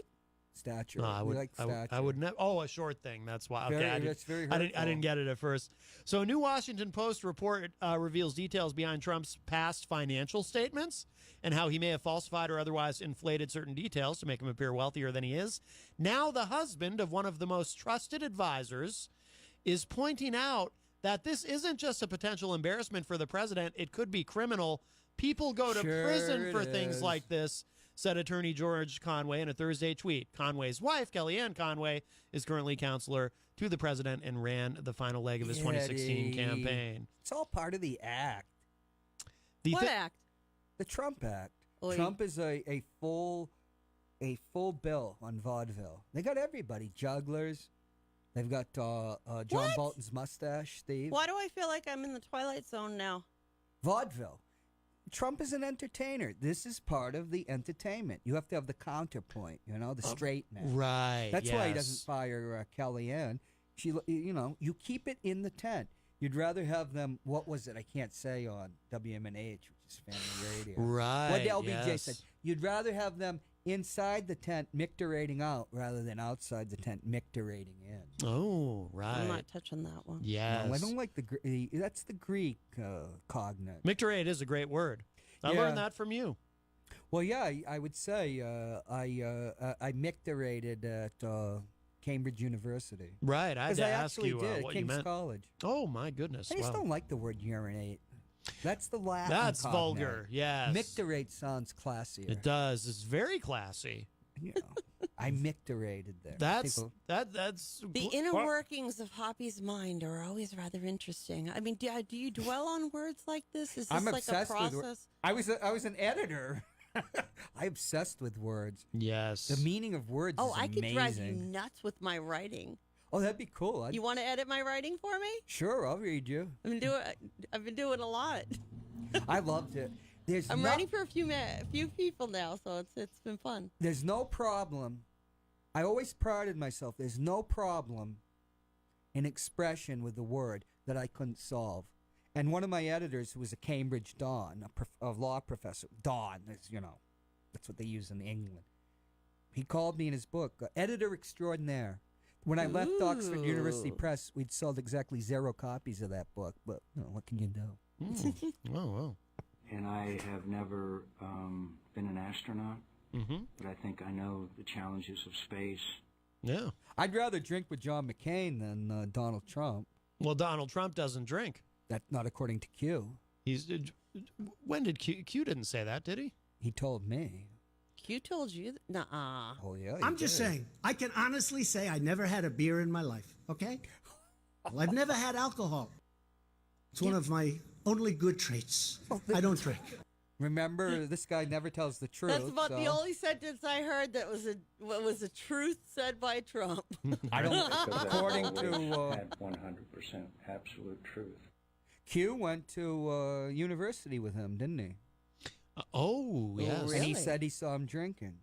That's right. Yes. The plot thickens. Q means the Q security clearance. So you and Q on the QT or something? You download, whatever you would call that there? You two going out on a broy man's Oh, not him. Sounds like you got a little something going on there. I've never even met Q. Just skullduggery. He's a shadowy figure. Not really. Hoppy's over here saying that not only has he met him, that he talks to him and stuff. Well, it kind of makes me wonder if it's like saying you talk to God. Makes me wonder if I have met Q and I just didn't realize it was Q. Is hardly God. Q's well known. What is that? What if you have? What if? Wait a wait, minute. Matt. What if he walked up to you and like you dissed him? Well, I just realized something. I've never seen Q and John Hopwood in the same place. Why is that? Actually, you have. Uh-oh. All right, that kills that idea. Or does it? Aliens, there's a pod. I don't know. Lizard people? I don't think it has anything to do with that. Oh, we back to aliens? We haven't talked about aliens in a while. I'm going back on Norm's show next week. To talk about aliens? Is he going to shrink you? No, we're going to talk about Atlantis. Atlantis? Yeah. Okay. So As in the fictional place? No, in the place that's actually, it was the Minoa, one of their islands that blew up.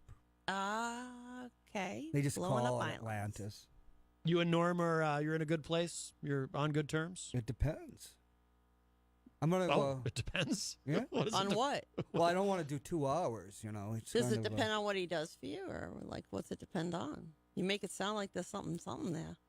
I really don't like to talk about those type of subjects for too long. Do you? Oh, touchy. Well, do you? Would you go on 2 hours and talk about stuff like that? Stuff like what? Atlantis. I can talk about just about anything. Human consciousness. I have a big mouth. I was born with it. It's genetic. Is it? It is. I couldn't talk about Atlantis. I used to be called for 2 hours. Junior, but now I have the mantle, and my son is now Big Mouth Junior. Yeah. Mm-hmm. It's okay. We accept our mantles. It's our genetics. Could you talk about Atlantis for 2 hours? Probably. Oh, I do have some really great news. Doesn't mean I'm about gonna. Atlantis? No, according to Trump, there's a group of GOP senators who are right at this moment writing a spectacular Obamacare replacement. Oh, goody! They're finally going to get this figured out. All right. I got to ask you a question. Oh, yes. God, what's not going to be covered next? Mm-hmm. I've been kind of out of it, not following things much for 1 or 2 Fridays. Mm-hmm. Won't say what. Yes. But I just sent a message to some of my friends. Are things as really expletive deleted up as they seem?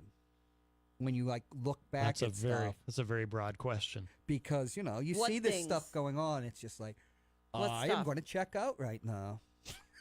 Well, Trump's multiple victories. Mueller report. The wall, and there was more, but I didn't want to think about it. How are you feeling about the Mueller report? That it didn't give you the collusion.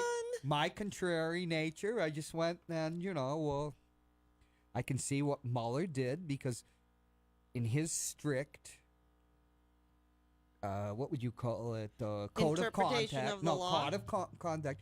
He is not going to say something. He's acting like almost like the prosecutor. That he's not going to bring forward a charge that 12 jurors within the criminal standard of conviction beyond a reasonable doubt. Mm-hmm. He's not going to bring that forward, which is responsible as hell because a lot of prosecutors will go after people But what's that got to do with the bottom line? The bottom line was everybody, there was a big fight over that. Democrats kept saying, wait till the report comes out, wait till the report comes out. It comes out, there's no collusion, you're not getting what you there's wanted. Probably going to only be 8 pages long. There's nothing. No, because there was, it couldn't. It didn't rise to a standard of criminal behavior. There wasn't any criminal behavior. It doesn't exonerate him either, though. It doesn't exonerate anyone in any way, shape, or form. However, you have to, in practical terms, you have to concede that it didn't rise to that standard. It did not rise to a criminal standard. There was no finding of a criminal standard that ensued. That would call for more indictments. That would call for. That was what was stunning too. No more indictments. Nothing going forward. So the fact is, it wasn't the way that people were saying it was. I mean, you got to give what is.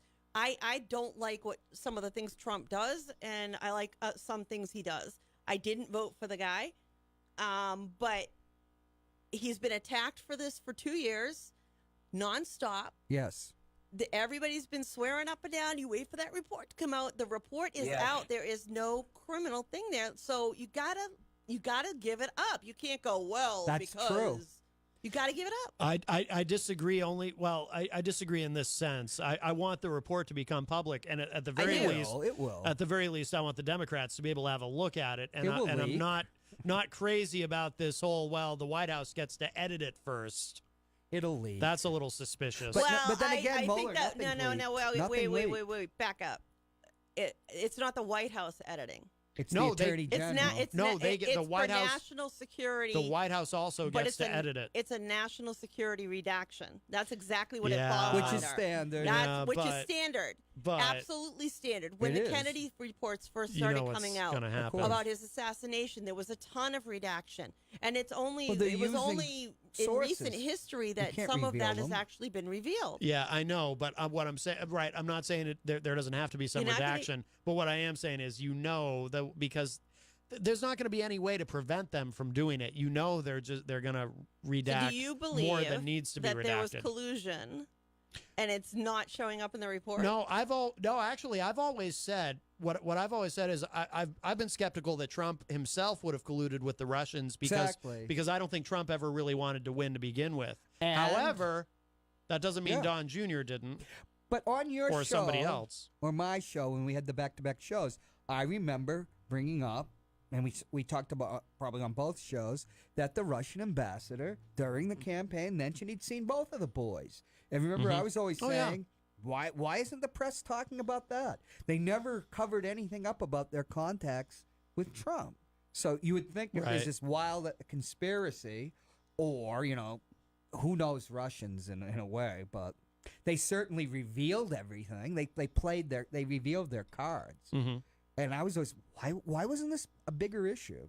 Well, why did the story, though? See, this all always bothered me. The story about the meeting at Trump Tower kept changing. There was no consistency there. That kept changing. I mentioned that last time I was on the show. 2 years of investigating, and here we are at the end of the road, and there is no indictment there that for any of the people that people thought there were going to be indictments for. None of the Trump kids. Yeah.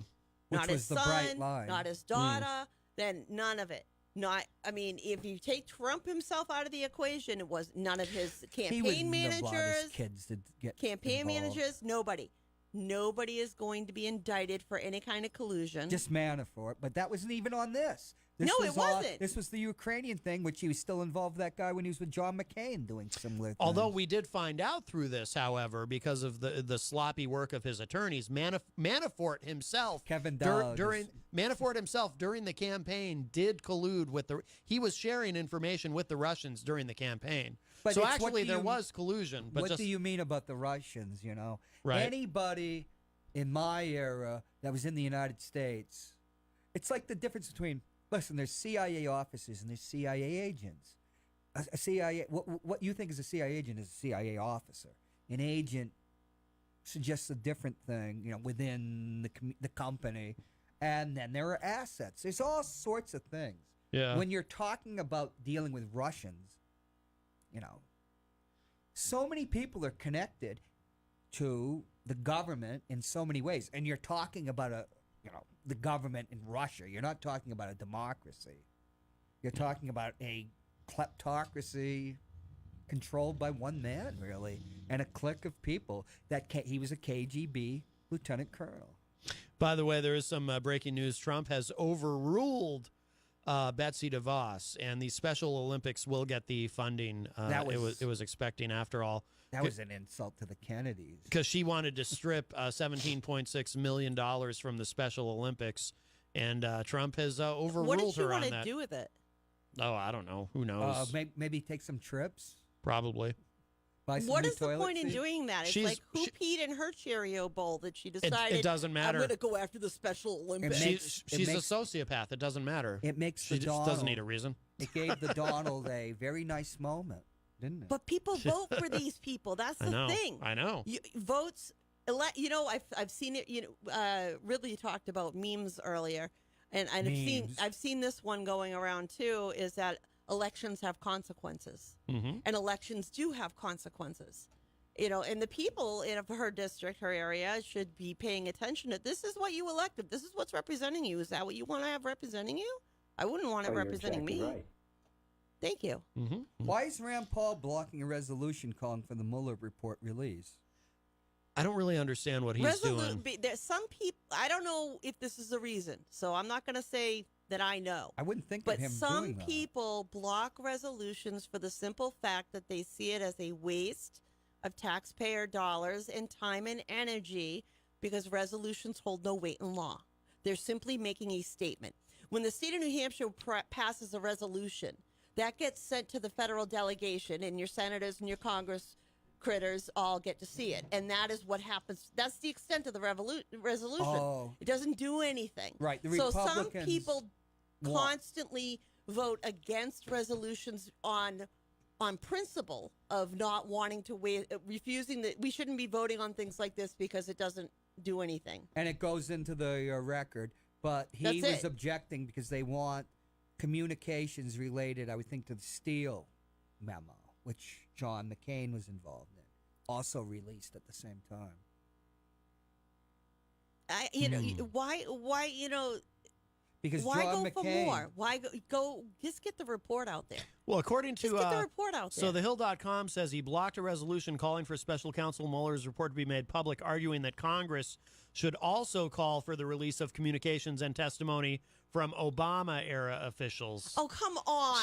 Jeez. Well, you're talking about the I wish it was Steele. what I said, because that would have been at least an intelligent reason for voting against it. Listen, the FBI's corrupt. And I Comey used should to have been like that fired. guy so much. It's really sad. He's got the red penny on his lapel. What does that mean? Who, Rand Paul? Yeah, I like to... What's a red penny? Oh, because the tax dollars, not one red penny. Red cent. Ah, yes.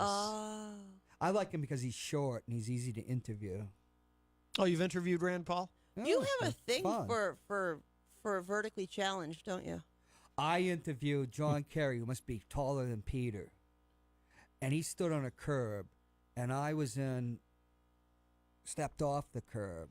Yeah. And he must have been 18 8 feet inches taller than me. Yeah. And instead of talking, I had bought a unipole because Kelly Ayotte was like 5'10". And, if you got the camera, politicians know to speak into the camera. Right. But John Kerry's speaking to me. So it looks like he's talking to, it's like John McCain talking to his fly. Yeah. Should I put her on the ticket or not? Right. Come here, boy. He's a good boy. It's Come just on the over. practicalities. Come on, get over. After all these years, you think he'd know that you talk to the lens, but he was tired. He must have been tired. It was the night before the election. Because remember, Mitt some Romney, people actually try to make eye contact with the person they're speaking to, so That's maybe a they were different- trying to get down to your level. See, because Yahoo wanted a video, too. Oh. Yeah, when you're interviewing somebody who was easy to interview? John Sununu and the guy who was the head of the Tea Party who became the head of, what's his name, from Mount Vernon? Who was the guy who was the Speaker of the House? Bill O'Brien. Bill O'Brien. He was easy to interview because they were about as tall as I was. And I remember we were on Radio Row. I'd never met Chris Sununu. And the boys, Peter White and Joel, told me to go get Chris Sununu for an interview. Yeah. So I figure, I'm walking down the staircase because at what's now the Doubletree, the Radio Row's on the mezzanine. Yeah. So I'm walking down figuring, well, he's probably as tall as his old man or something. So as I'm walking down, I say, oh, there he is. And as I get down to the stairs, suddenly he's getting taller and taller. Yeah, because he's a real personable guy. I like him a lot. Yeah, well, I think that's why he keeps Yeah, winning. he is. Yeah. He is. I've never met him, but his he comes across. likability's way up there. Yeah, he comes across really well. He's down to earth. He's really down to earth. I mean, long before you even talked about running for governor, I know when I had opportunity to be around him, he was super personal, super nice. Great guy. Everybody likes him. Great dad. He's like the happy dad guy, you know. He really is. He's very different from his father in that way. His father is notoriously unlikable. I actually like him, but I know what you mean. Yeah. Well, they're different generations. They're different. He's an MIT professor with 190 IQ, which means his IQ went off the charts. Yeah. I know somebody that worked for non-political, you're up in the State House, said you never had to say to John Sununu, the father, anything twice. He got it instantly. Yeah. And he's the one who engineered the Gulf War, which was practically bloodless, because he put that engineering mind on what to do, even though I don't think he was in the military. And he, and I liked him when I interviewed him. This state has a lot to be proud of in the sense of how many people have served. Him and Bill O'Brien did not like each other. I'll tell you that. Beside the Really? What the world is it?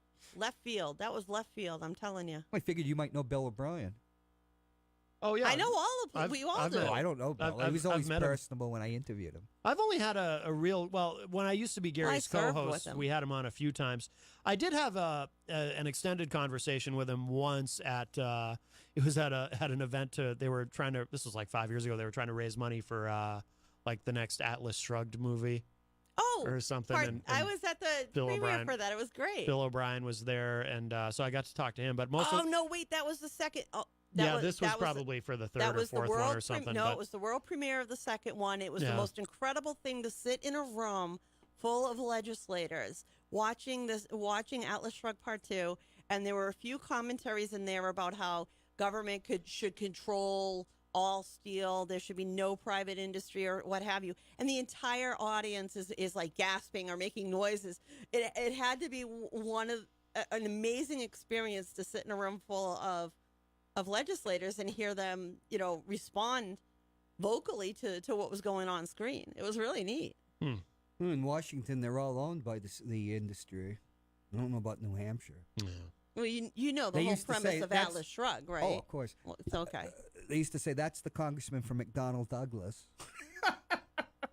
The big employer. I'm not opposed to them having to wear race suits that say where they get their money from. Oh, Jesus. I'm really not opposed to that at all. You wouldn't have enough. They should. You wouldn't have enough all the logos material. go up on their website so we can see who's funding them. It might make them think twice. Maybe. I don't if even they know had if to be more public about it. I don't even know if it would. Politicians are pretty shameless. Yeah. I'm talking about federal ones. That's the ones I know more about. Right. I mean, to really be successful on the federal level, I think it requires some level of sociopathy. Oh, yeah. But we were talking about the Mueller report. Yeah. They couldn't find it to a standard, that would be for a prosecution. So and he's a serious man. People have to give it up. This is what people swore up and down on and put all their ships on. But here's the thing, too. Now, so we've got all this other stuff with the Southern District of New York is investigating. And so it really isn't. What is the Southern District? It really isn't. It really isn't over. It's not this. It's not collusion. Well, but it's other, financial malfeasance. Are they investigating? And the New York AG's office, so there's also that, too. Is this the most investigated president that we've ever had? Like, seems to always be Probably. an investigation. Nothing ever started this quickly. You get done with one, there's still another, and then there's still another, and then there's still another. Oh, yeah. But Clinton, actually, there was stuff there they found. There's stuff there. They're sort of. When you have Trump in Moscow making deals, there's stuff there. Yeah. Wait a minute. You can't keep... Yes, you can. You can't. The report said no. So you're saying 2 years of investigation, the report was no. That's to a standard of a prosecutor. That's totally, what, a conspiracy thing? It was done to cover it up? You think everything was covered up? Is that what you're saying? The report is a lie? I think that knowing what I do about, with the limited being down in Washington stuff, is that there was a bright line that couldn't be crossed, and Trump spelled it out. You will not go after my kids, and he respected that. And to avoid a constitutional crisis, because Barr is there now, who comes from the Bush Right. and the establishment. Yeah. You're not going to go after him So it's in a a way no- like Ken Starr was utterly irresponsible. So if the report had come out, there was that with more indictments, you'd be like, hoo-ha, yeah, see the great report. But the report didn't come out with new indictments, and you're going, oh, but there's a reason. No, but we this already is- knew I that. never said that. Everybody was being told that wasn't like crazy, like some pilot fish on a shark. That it wasn't going to be what it was. That came out months earlier. And I can't believe even, I'm the one sitting here defending, but he even talked about it. There's I been no believe in leaks the or right of anything. innocence. If someone No, cannot but it be doesn't mean proven you're- guilty with unreasonable doubt by the Was, preponderance of the evidence, Was O.J. Simpson then guilty? Was O.J. Simpson guilty? I do not know because I was not a juror. I did not get to see all of the information. What I got was a media perspective. If I go by what the media sold me, I would probably say the guy was guilty. But I bet you money that you believe the woman that got paid $1 million for getting burned with hot coffee going through McDonald's didn't deserve it. Because most people don't. First off, that woman didn't get that amount of money. On appeal, she got something like $700,000. No, about $75,000. No, you're wrong. I do know. There's a because- movie called Hot Coffee. and a movie trumps Which the is- actual documents. No, it's the documentary about the entire case by I the remember lawyers. the entire case. This is by the lawyers. I'm reminding you, Hoppy. It includes information about her medical. It includes photographic evidence about the fact that the burns were second and third degree burns, the amount of surgeries, and it includes documental proof that this particular location had been cited numerous times by the health department. What's her name? For having things too hot, and the fact that this woman wasn't driving. She's in her 70s. She was a passenger. When you read actual And the court cases, they weren't moving when it occurred. So there's a lot more to the story. But when people hear it on the surface, the media sold us a bill of goods, and I bought it. Oh my God! I've Somebody never like did. seriously, you got burnt with hot coffee, and you get money for that? What's up? Of course, coffee's hot. She went through agony with all those graphs and stuff. There was a lot more to the case, and when you get to look at the meat of the case, Liebeck and you versus judge it on McDonald's. the actual facts, you can see that it was absolutely correct in that she got paid for the injuries that she suffered from that coffee. Same thing goes for O.J. Simpson. Same things go. I will not how pass judgment on the court of That's a opinion of criminal somebody case. in the media on criminal charges that I have not been privy to the actual facts and evidence to weigh guilt or innocence. You look at the actual case. Exactly. Stefan says, great show. So glad I didn't have much disruptions from my clients. Get an air horn for that. Okay, that totally deserved an air horn They and say a cowbell. an Personally, undisclosed. but, okay. They say an undisclosed amount less than $600,000. I heard it was $78,000. We do have to start to wrap up. There's a movie because, called Hot Coffee you can watch. It's a documentary by the lawyers on it, and the exact figures are in there, I believe.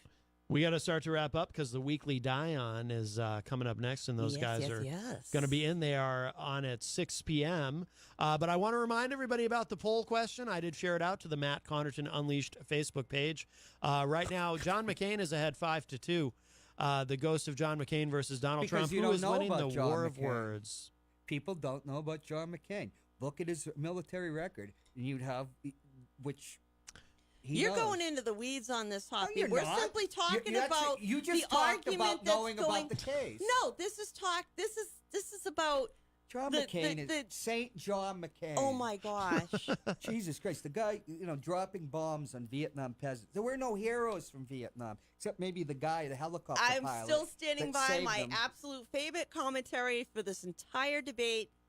You have anything Donald from Trump him? is living John McCain is living rent free in Donald Trump's head. But he knows he's a phony. It takes But one he's to know losing. He's fighting a dead guy. No, he's not. He's winning. No, he's not. He's winning. He's not. He is. He's not winning. Well, he is winning. I do He's want not to know. winning. I do want to know what everyone He's thinks. winning. Nope. By the way, the poll is not about. He's bested Mueller, the Fed. Nope. The Department of Defense. Mute his mic. Yes. You just Mute don't his want to mic. admit The poll is not about whether John McCain was a war hero. It's about who's winning the war of words. Because the media manipulates right. all this stuff, like with the McDonald's And the thing. ghost of John McCain is winning the war of No, words. he's not. I think Yes, it even is. from the grave, he's Yes, it more articulate than Yes, the president. it is to us infinity. No, Trump is Yes, president it is. of the Yes, United it is.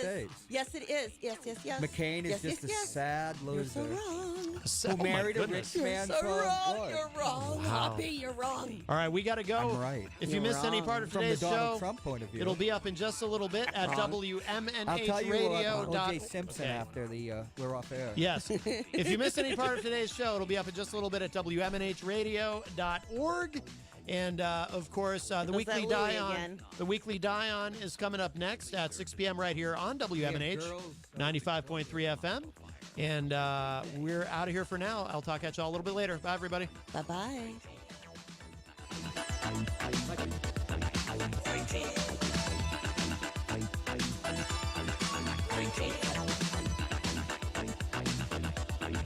Fighting.